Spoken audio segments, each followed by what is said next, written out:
अस्सलाम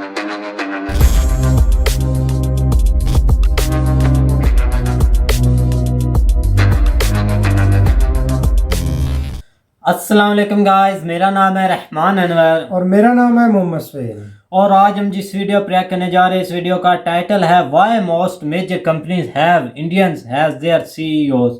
तो भाई अब आप देख लें कि अब क्या बात करें। तो भाई वीडियो बहुत ही होने जाने वाली है इंटरेस्टिंग, क्योंकि अब जो ट्विटर के सीईओ हैं वो भाई अब इंडियन बन चुके हैं। तो भाई अब देख लें कि हर जिधर भी नजर जाए इंडियन इंडियन इंडियन। चलो सबसे पहले वीडियो देखते हैं। अगर वीडियो आप पसंद तो लाइक सब्सक्राइब जरूर कीजिएगा और कमेंट में अपनी राय का इज़हार जरूर कीजिएगा। तो चलो वीडियो करते हैं शुरू और करते हैं एंजॉय। नमस्कार and I welcome you all to world affairs. मैं हूं प्रशांत धवन। नाउ ये जो ट्वीट आप अपने सामने देख रहे हैं आज के समय वायरल हो चुकी है। यहाँ पर पैट्रिक बाय द वे मैं आपको ये बता दूं, ये सीईओ हैं ऑफ स्ट्राइप। स्ट्राइप अपने आप में बहुत बड़ी कंपनी है, पेमेंट्स रिलेटेड जो सॉफ्टवेयर है ये लोग डेवलप करते हैं। इन्होंने यहाँ पर यह कहा कि आज के समय गूगल, माइक्रोसॉफ्ट, एडोबी, IBM, पैलो ऑल्टो नेटवर्क्स, उसके अलावा अब तो ट्विटर भी, इन सब के जो चीफ एग्जीक्यूटिव ऑफिसर है CEO, ये अब इंडियन है। मतलब कि जो इंडिया में पैदा हुए थे अब US में आ चुके हैं। ये लोग अमेरिका की जो मेजर कंपनीज हैं इनको संभाल रहे हैं। और आगे कहते हैं कि बहुत अच्छा लगता है ये देखकर कि इंडिया ने कितनी सक्सेस हासिल करी है और अमेरिका कितनी अपॉर्चुनिटी देता है इमिग्रेंट्स को, बाहर के लोगों को अपने देश में आके काम करने के लिए। और इस ट्वीट के रिस्पॉन्स में दुनिया के जो सबसे अमीर व्यक्ति हैं इलॉन मस्क, इन्होंने भी ये कहा कि बिल्कुल USA बहुत ज़्यादा बेनिफिट करता है इंडियन टैलेंट से।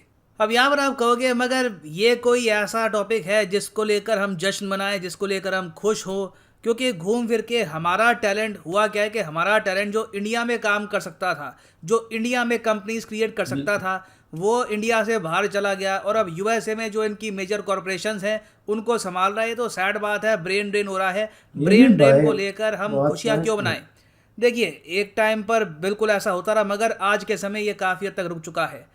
पिछले 6 से लेकर 7 साल में आप अगर देखो तो इंडिया में जो स्टार्टअप कल्चर शुरू हुआ है, स्टार्टअप इंडिया, स्टैंडअप इंडिया के अंडर इंडिया में आपने देखा होगा बहुत सारी स्टार्टअप कंपनीज ओपन हुई है। मैं खुद आज के समय अनअकैडमी आप अगर देख लो एक स्टार्टअप का एग्जांपल है। ऐसी बहुत सी स्टार्टअप कंपनीज इंडिया में खड़ी हुई हैं। आज के समय इनकी वैल्यूएशन बिलियंस ऑफ डॉलर्स में जारी है और धीरे धीरे हम देख रहे हैं कि इंडिया अपना टैलेंट रिटेन करने की तरफ फोकस कर रहा है। कई इंडियंस हैं जो बाहर जाने के सिवाय ये सोचते हैं कि क्यों ना इंडिया में हम एक बहुत बड़ी कंपनी बनाएं, हम इंडिया में ऐप्स डेवलप करें, इंडिया में कंपनीज बिल्ड करें। तो अब धीरे धीरे मैं कहूँगा उस एस्पेक्ट में इंप्रूवमेंट आई है। मगर ज़्यादातर आज के समय जो US कंपनीज के CEO आपको मिलेंगे वो इंडियन अमेरिकन एक्चुअली USA पहुंच गए थे, या तो 1990s में, 1980s में, या फिर अर्ली 2000s में। और इस वीडियो में हम जानने की कोशिश करेंगे कि इंडियंस इतना ज़्यादा सक्सेसफुल कैसे हो गए USA में। और एक बार को चाइनीज़ गवर्नमेंट का जो माउथ पीस है उसने भी इसके बारे में क्या कहा था। ना पहले मैं आपको बता दूं कि आज के समय वो कौन कौन सी लीडिंग मेजर अमेरिकन कंपनीज हैं जिनके हेड बन चुके हैं इंडियन अमेरिकन्स। तो यहाँ पर अगर हम देखें, अभी रिसेंटली आपने सुना होगा पराग अग्रवाल ने जैक डॉर्सी को ऑल टुगेदर रिप्लेस कर दिया है as the CEO of Twitter. ये अपने आप में काफ़ी बड़ी अकॉम्प्लिशमेंट है। उसके अलावा आपको पता होगा सुंदर पिचाई के बारे में। जब भी हम इंडियंस एक आर्ग्यूमेंट हारने लगते हैं किसी अमेरिकन के साथ, यूरोपियन के साथ, सीधा हम सुंदर पिचाई का एग्जांपल देते हैं।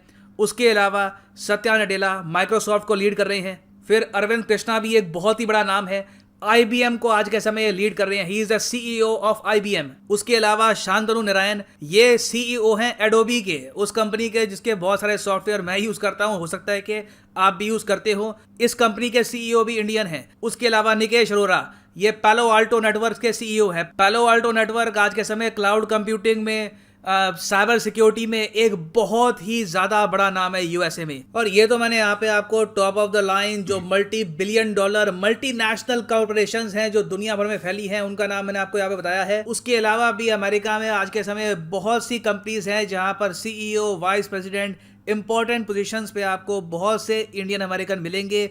इवन दो इंडियन अमेरिकन्स की जो टोटल आप अगर आबादी देख लो USA की टोटल पॉपुलेशन में, ये रफली 1% से लेकर 1.5% के आसपास है। तो ट्रेमेंडस सक्सेस हासिल करी है हमारे लोगों ने वहाँ पर जाकर। और एक बार को चाइना का जो सरकारी मीडिया है ग्लोबल टाइम्स 2018 में इसने भी ये बात नोट करी थी। यहाँ पे आप देख पाओगे इन्होंने खुद कहा, चाइनीज लोगों ने ये खुद की असेसमेंट प्रॉपरली करते हैं काफी बार। इन्होंने कहा था कि इंडियंस ने कंप्लीटली आउट परफॉर्म कर दिया है चाइना को ओवरसीज कॉर्पोरेट मैनेजमेंट में। अब यहाँ पे आप कहोगे इसका रीजन होगा ना चाइना अपने जो होनहार लोग हैं उनको जाने नहीं देता। देखो कुछ केसेस में होता है, मेडिकल फील्ड में थोड़ा बहुत ऐसा होता है, मगर ओवरऑल आप अगर देखो यूएसए में सबसे ज़्यादा जो इमिग्रेंट्स हैं वो 3 देशों से आते हैं। नंबर 1 तो है मैक्सिको, मगर मैक्सिको से जो इमिग्रेशन होती है यूएसए में, इसमें से पहली बात तो बहुत सारी इलीगल तरीके से होती है। फिर उसके अलावा जो लीगल तरीके से भी होती है उसमें ज़्यादातर लोग वर्कर्स होते हैं, या तो खेतीबाड़ी में हाथ बढ़ाते हैं या फिर ऑल टुगेदर स्किल्ड लेबर होता है, फैक्ट्री में काम करते हैं। कॉर्पोरेट लेवल के टॉप पर पहुंचने वाले मैक्सिकन जो यूएसए में गए हैं उनकी संख्या आपको बहुत ज़्यादा कम मिलेगी। फिर मैक्सिको के बाद सेकेंड नंबर है चाइना का। बहुत से चाइनीज़ आज भी हर साल जाते हैं यूएसए में काम करने के लिए, कई चाइनीज़ यहीं पर बस जाते हैं। फिर तीसरे नंबर पर आता है इंडिया का नाम, मगर तब भी चाइना से पीछे रहकर भी आप देख रहे हैं ऑल टुगेदर इंडियंस ने कंप्लीटली आउट परफॉर्म कर दिया है चाइनीज अमेरिकन्स को इन यूएस। और ये बात चाइना का ग्लोबल टाइम्स खुद एडमिट कर चुका है। और इन लोगों ने आगे ये भी कहा था कि इसका रीजन ये है कि कॉर्पोरेट मैनेजमेंट में इंडियंस बहुत अच्छे हैं और चाइना को अपना खुद का जो होम ग्रोन टैलेंट है ये इम्प्रूव करना होगा अगर हमको कैचअप करना है। क्योंकि मैं आपको ये बता दूं, अगर इतने सारे इंडियंस इंडिया से बाहर निकल के यूएसए में इतना कुछ अकॉम्प्लिश कर रहे हैं तो इसका मतलब ये है कि ओवरऑल इंडिया में बहुत से लीडर्स पैदा हो रहे हैं, बहुत से लोग पैदा हो रहे हैं जिनकी एक सोच है कि कंपनी को ग्रो कैसे करना है। ऐसे लोग कल को अगर इंडिया में काम करना स्टार्ट कर दें, जो हम देख रहे हैं कि आज के समय हो भी रहा है, तो उससे हो सकता है कि इंडिया में कल को मेजर कंपनीज खड़ी हो। नाउ यहाँ पर क्वेश्चन ये आएगा कि इंडियंस ने किस तरीके से मैक्सिकन, अमेरिकन और प्रीटी मच दुनिया भर के लोगों को बीट कर दिया, अफ्रीकन्स को बीट कर दिया, जापानीज लोगों को, रशियंस को। किसी भी नेशनैलिटी की इतनी डोमिनेंस आपको नहीं मिलेगी दुनिया की टॉप कंपनीज में जितनी इंडियंस की है। तो इसका रीजन क्या है? देखो रीजन बहुत सारे हैं। नाउ सबसे बड़ा रीजन तो यहाँ पर मैं ये कहूंगा कि इंग्लिश लैंग्वेज स्किल्स मैटर करती है। जो चाइनीज लोग जाते हैं चाइना से यूएसए में, उनकी लैंग्वेज स्किल्स उतनी ज़्यादा डेवलप्ड होती नहीं है जितनी इंडियंस की होती है। बहुत से इंडियंस हैं जो आराम से अपनी इंग्लिश और ज़्यादा एक्सेंट के हिसाब से इम्प्रूव कर लेते हैं और आराम से अमेरिकन कॉर्पोरेट कल्चर में कम्युनिकेट कर पाते हैं। क्योंकि जब तक आप सामने वाले आदमी को अपनी बात सुनाओगे नहीं, बात नहीं कर पाओगे उससे प्रॉपरली, तब तक कैसे आप प्रमोशन पाओगे, कैसे आप कंपनी में अपने आइडिया शेयर करोगे। ये फैक्टर तो ये है। फिर एक और बहुत ही बड़ा फैक्टर है जो देखा गया है वेरियस कॉर्पोरेशंस में, परसवेरेंस। अब परसवेरेंस क्या होता है? परसवेरेंस होता है कि हार ना मानना, टिके रहना। ये बात इंडियंस में बिल्कुल मौजूद है और इसका मतलब ये नहीं है कि हम हार नहीं मानते, हम हारते नहीं है। कॉर्पोरेट कल्चर में इसका सिंपली मतलब ये है कि इंडियंस देखा गया है कि ज़्यादातर एक कंपनी के साथ ज़्यादा लॉयल रहते हैं बहुत ही लंबे समय तक। एक कंपनी के सीईओ बनने की वैसे काफ़ी रिक्वायरमेंट्स होती है, उनमें से एक बड़ी रिक्वायरमेंट ये भी है कि आप उस कंपनी के साथ बने रहें बहुत ही लंबे समय तक, स्पेशली जब आप एक इमिग्रेंट हैं, आप बाहर से आए हैं। वेराज देखा गया है कि रशियंस जब जाते हैं यूएस में काम करने के लिए तो एक टाइम पर बहुत सी कंपनीज चेंज करते हैं, फ्रस्ट्रेट हो जाते हैं एक जगह काम कर करके। चाइनीज लोगों के साथ काफ़ी प्रॉब्लम होती है। इंडियंस उस मामले में मेंटली बहुत ज़्यादा टफ है, वेट करते हैं, दे परसवियर और धीरे धीरे कॉर्पोरेट लैडर क्लाइंब करते करते ये सीईओ बन जाते हैं। इसका एग्जांपल मैं आपको बताता हूँ। नडेला साहब आज के समय माइक्रोसॉफ्ट को लीड कर रहे हैं। ऐसा नहीं है कि रातों रात इनको कहीं से भी पकड़ के सीईओ बना दिया। ये 2 दशकों तक माइक्रोसॉफ्ट में काम करते रहे, उसके बाद इनको सीईओ बनाया गया था। सुंदर पिचई का एग्जाम्पल आप अगर देखो तो 2004 से लगातार गूगल में काम करते रहे, तब जाकर सीईओ बने। इंदिरा नूरी जी का एग्जाम्पल आप अगर देख लो, हालांकि आज के समय पेप्सिको की सीईओ ये नहीं रही है, मगर एक टाइम पर जब ये सीईओ बनी थी उससे पहले इन्होंने 2 दशकों तक काम किया था पेप्सिको में, लॉयल्टी दिखाई थी कंपनी को। उसके अलावा एक बहुत ही बड़ा फैक्टर है ह्यूमिलिटी। जब तक एक ह्यूमन बीइंग में विनम्रता नहीं होगी, उसमें सीखने की इच्छा नहीं होगी, तब तक वो लाइफ में आगे बढ़ नहीं पाएगा। और जब ये ट्रेट आप टैलेंट के साथ, अपॉर्चुनिटी के साथ मिक्स कर देते हो तो बहुत अच्छे रिजल्ट देखने को मिलते हैं। उसके अलावा एक और बहुत ही बड़ा फैक्टर है ईजियर अडेप्टेशन। ये बात जो चाइना का सरकारी मीडिया उसने कही थी 2018 में कि इंडियंस अडेप्ट बहुत ही आसानी से कर लेते हैं। चाइनीज नागरिकों को आप देखोगे, फॉर एग्जांपल एक हटके एग्जांपल दे रहा हूँ आपको। अब चाइना के लोग आज के समय धीरे धीरे पाकिस्तान की जो की लोकेशंस हैं वहाँ पे अपनी आबादी बढ़ा रहे हैं। ग्वादर के पास आप अगर देखो बहुत से चाइनीज सेटलमेंट्स बननी स्टार्ट हो गई है और चाइना के लोगों को खुद का अपना एक स्पेस चाहिए होता है इनकी अलग से कॉलोनी बनती है, वहाँ पे चाइनीज़ फूड आपको मिलेगा, चाइनीज़ वाइन आपको मिलेगी। उसको लेकर अभी रिसेंटली प्रोटेस्ट भी हुआ था। जापानीज़ लोग इंडिया में आते हैं, आपको पता होगा जापानीज़ लोगों के लिए इंडिया में अलग से टाउन बन रहे हैं। वहाँ पे सिर्फ जापानीज़ लोग ही रहते हैं, उनका रहन सहन अलग ही होता है, तो उनको एक अलग टाइप का ही चाहिए होता है। तो ये आप कह लीजिए स्ट्रॉन्ग पॉइंट नहीं है, ये कमज़ोरी है कि ये घुल मिल नहीं पाते आराम से। इंडियंस का अलग ही हिसाब किताब रहता है, हम काफ़ी इजीली अडेप्ट कर लेते हैं, दूसरे के कल्चर को समझ लेते हैं, और ये एक बहुत ही बड़ा फैक्टर है इंडियंस के टॉप पे पहुंचने का। नहीं तो आप अगर सोच कर देखिए, जापान और यूएस के रिलेशंस बहुत अच्छे हैं, तब भी ना के बराबर बहुत ही मुश्किल आपको देखने को मिलेगा कि जापानीज़ लोग यूएस में गए हों और वो कॉर्पोरेट लैडर चढ़ के सीईओ या फिर कंपनी के जो प्रेसिडेंट हैं, वाइस प्रेसिडेंट हैं, वो बने हों।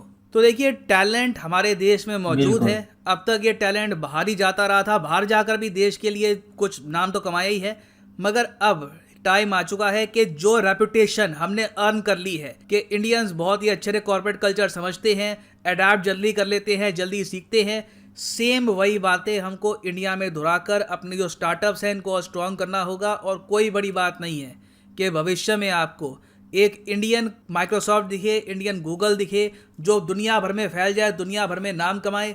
That day is absolutely not far away at all. और फाइनली यहाँ पे मैं आपसे पूछना चाहूँगा कि क्या आपके हिसाब से हम कुछ और स्टेप्स उठा सकते हैं जिससे हमारा जो टैलेंट है इंडिया का, ये इंडिया में ही रहे, बाहर ना जाए? आपके हिसाब से what are the more steps that we can take? लिखिएगा इसके बारे में कमेंट सेक्शन में, मैं जानना चाहूँगा आपका ओपिनियन। और फाइनली यहाँ पर मैं ये भी ऐड कर दूँ कि आप अगर तो गाइस, जैसा कि आप वीडियो देख रहे थे तो वीडियो भाई बहुत ही इंटरेस्टिंग थी। आपको पता है कि सबसे पहले मुबारक हो भाई इंडियन भाई को, आपका ट्विटर का सीईओ भाई बन गए हैं अब। और क्या आप चाहते हैं कि अगर इस पे बात की जाए, सबसे पहले तो हमें थोड़ा सा नज़र डालनी चाहिए, क्योंकि हम पाकिस्तानी हैं, हमारा भी यार दिल करता है कि कोई हमारा भी बंदा हो भाई, कोई गूगल में जाए, कोई ट्विटर में जाए, कोई यहाँ वहाँ जाए, कोई हमारा भी नाम भाई रोशन हो।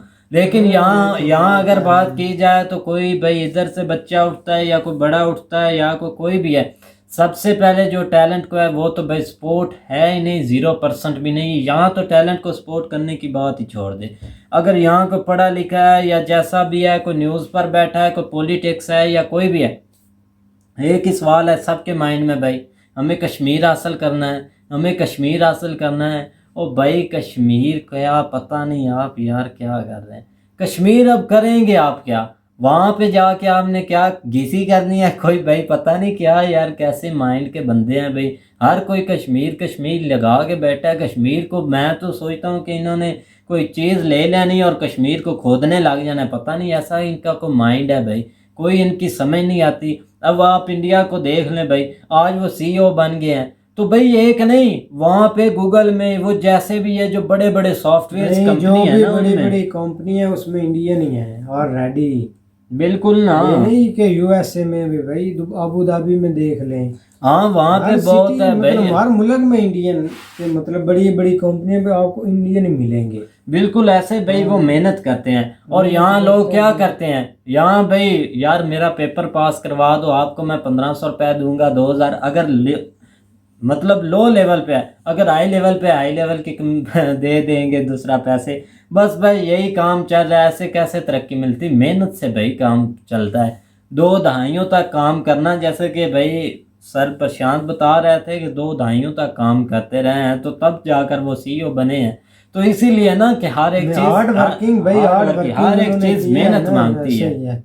जैसा कि अब आप देख लें कि इंडिया हर साइड से, जिधर भी बात की जाए, जिस साइड से चले जाएं कि जो इंडिया भाई वो तरक्की कर रहा है, ऐसे ही है ना। अब तो पहले किसी हद तक कर रहा था, लेकिन अब जब से पीएम मोदी आए हैं ना, तो भाई पीएम मोदी ने ऐसे ही ना भाई हर तरफ छा गए हैं, यकीन माने।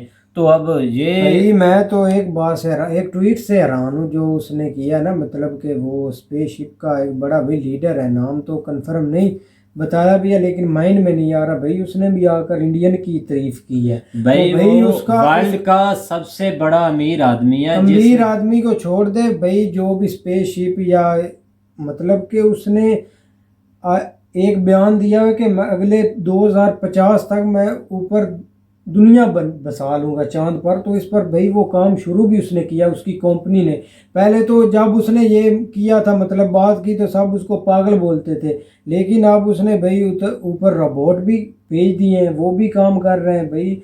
उसका टारगेट है कि 2050 तक 10 लाख मतलब 10 लाख की आबादी चांद पर होगी। और यहाँ हमारे जो देख ले, जिनकी स्पेस की सबसे पहले कंपनी बनी थी, उनका कोई चीज़ है नहीं ऊपर। और वहाँ इंडिया देख ले, जो पीछे बनी थी, वो सबसे आगे जा रही है, इनसे आगे जा रही है। अब देखें भाई कि हर चीज़ में, और अब देखते हैं कि मजीद हमारा क्या भाई बनेगा यहाँ पे गवादर हमारा में। भाई क्या बनना है, हमारा तो मकबरा ही बस बनेगा। पॉलिटिक्स है, ये आपस में लड़ते रहते हैं। इधर मुराद शहीद हो गया, इधर कोई उठ गया भाई ऐसा कर दे, आपस में इनके लड़ाइयाँ चल रही हैं। इनका इधर मतलब माइंड ही नहीं है इन चीज़ों पर। बिल्कुल ऐसे ही। और उम्मीद करता हूँ कि गाइज आपको वीडियो पसंद आएगी। अगर पसंद आए तो लाइक सब्सक्राइब जरूर कीजिएगा और कमेंट में अपनी राय का इज़हार जरूर कीजिएगा। अल्लाह हाफिज।